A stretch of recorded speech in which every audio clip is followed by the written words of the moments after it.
ನಮಸ್ತೆ, ವೈಷ್ಣವಿ ಕ್ರಿಯೇಷನ್ ಚಾನಲ್ಗೆ ಸ್ವಾಗತ. ಈ ದಿನ ಉಪ್ಮಾ ಮಾಡೋದನ್ನು ತಿಳಿಸ್ಕೊಡ್ತಾ ಇದ್ದೀನಿ. 1 ಕಪ್ಪು ಇದು ರವೆ, ಈರುಳ್ಳಿ, ಹಸಿಮೆಣಸಿಕಾಯಿ, ಕೊತ್ತಂಬರಿ, ಟೊಮೊಟೊ, ಕರಿಬೇವು, ಸಾಸಿವೆ, ಜೀರಿಗೆ, ಉದ್ದಿನಬೇಳೆ, ಕಡಲೆಬೇಳೆ, ಸಾಲ್ಟ್, ಆಯಿಲ್ ಇವು ಇದ್ಬಿಟ್ರೆ ಉಪ್ಮಾ ಫಾಸ್ಟಾಗಿ ರೆಡಿ ಆಗುತ್ತೆ. 1 ಟೇಬಲ್ ಸ್ಪೂನು ಆಯಿಲ್ ಹಾಕ್ಬಿಟ್ಟು ಚೆನ್ನಾಗಿ ಉಪ್ಮದ ರವೆ, ಉಪ್ಪಿಟ್ಟು ರವಾನ ಚೆನ್ನಾಗಿ ಹುರ್ಕೋಬೇಕು. ಕೆಂಪಗಾಗೋ ರೀತಿಯಲ್ಲಿ ಅಲ್ಲಾಡಿಸ್ತಾನೆ ಇರಬೇಕು.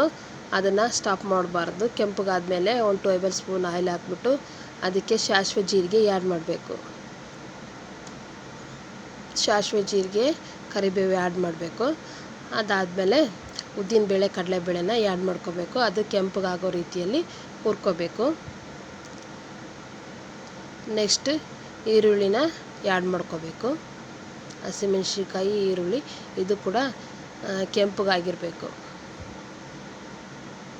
ನೋಡ್ರಿ, ಈ ಥರ ಕೆಂಪಗಾಗೋ ರೀತಿ ಹುರ್ಕೋಬೇಕು. ನೆಕ್ಸ್ಟ್ ಟೊಮೊಟೊ, ಹಸಿ ಕರಿಬೇವನ್ನ ಆ್ಯಡ್ ಮಾಡ್ಕೋಬೇಕು. ಒಂದು ಸ್ವಲ್ಪ ಸಾಲ್ಟ್ ಹಾಕ್ಬಿಟ್ಟು ಇದಕ್ಕೆ 1 ಕಪ್ಪಿಗೆ 3 ಕಪ್ಸ್ ನೀರು ಹಾಕಬೇಕು. ಇದನ್ನು ಚೆನ್ನಾಗಿ ಮಿಕ್ಸ್ ಮಾಡ್ಕೋಬೇಕು. ರೆಡಿಮೇಡ್ ಉಪ್ಮಾ ಅಷ್ಟು ಚೆನ್ನಾಗಿರಲ್ಲ. ಅದು ಬರೀ ನೀರು ಕಾಯಿಸ್ಬಿಟ್ಟು ಆ್ಯಡ್ ಮಾಡೋದಾಗಿರುತ್ತೆ. ಅದು ಟೇಸ್ಟೂ ಇರಲ್ಲ ಮತ್ತು ಆರೋಗ್ಯಕ್ಕೂ ಒಳ್ಳೆಯದಲ್ಲ. ಅದಕ್ಕೆ ಈ ಥರ ಮಾಡ್ಕೊಳ್ಳಿ, ಚೆನ್ನಾಗಿರುತ್ತೆ. ಬ್ಯಾಚುಲರ್ಸ್ಗಂತೂ ಬೇಗನೆ ಪ್ರಿಪೇರ್ ಆಗುವಂತಹ ಬೆಸ್ಟ್ ರೆಮಿಡಿ ಅಂದರೆ ಉಪ್ಮಾ. ಟ್ರೈ ಮಾಡಿ ನೋಡಿರಿ, ನಿಮಗೆ ಟೇಸ್ಟ್ ಗೊತ್ತಾಗುತ್ತೆ. ಒಂದು ಸ್ವಲ್ಪ ಒಂದು 5 ನಿಮಿಷ ಲೇಟ್ ಆಗ್ಬೋದು, ಆದರೆ ಆರೋಗ್ಯಕ್ಕೆ ತುಂಬ ಒಳ್ಳೆಯದು. ಈ ಥರ ಕುದಿ ಬಂದಮೇಲೆ ನಾವು ರವಾನ ಆ್ಯಡ್ ಮಾಡ್ಕೋಬೇಕು.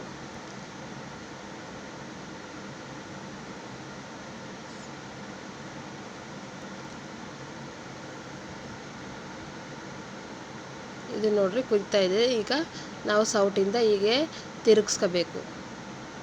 ತಿರ್ಗಿಸ್ಕೊಂಡು ಎಲ್ಲನೂ ರವಾನು ಮಿಕ್ಸ್ ಮಾಡಬೇಕು. ಮತ್ತು ಹಾಗೇ ಬಿಡಬಾರ್ದು, ಅದು ಗಂಟಾಗುತ್ತೆ. ಅದಕ್ಕೆ ಈಗ ತಿರುಗಿಸ್ತಾನೆ ಇರಬೇಕು. ಅದು ತಿರುಗಿಸ್ತಾ ಆದಮೇಲೆ ಸಣ್ಣ ಉರಿಯಲ್ಲಿಟ್ಟು ಒಂದು ಸ್ವಲ್ಪ 5 ನಿಮಿಷ ಬಿಟ್ಬಿಡಬೇಕು. ಅದು ಗಟ್ಟಿ ಆಗುತ್ತೆ.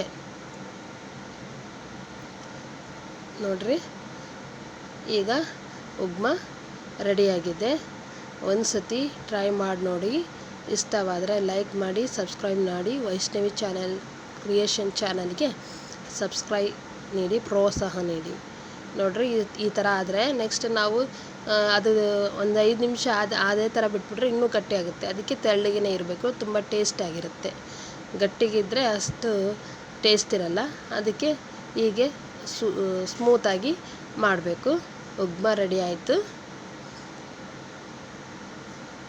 ಈಗ ಓಕೆ, ಥ್ಯಾಂಕ್ ಯು.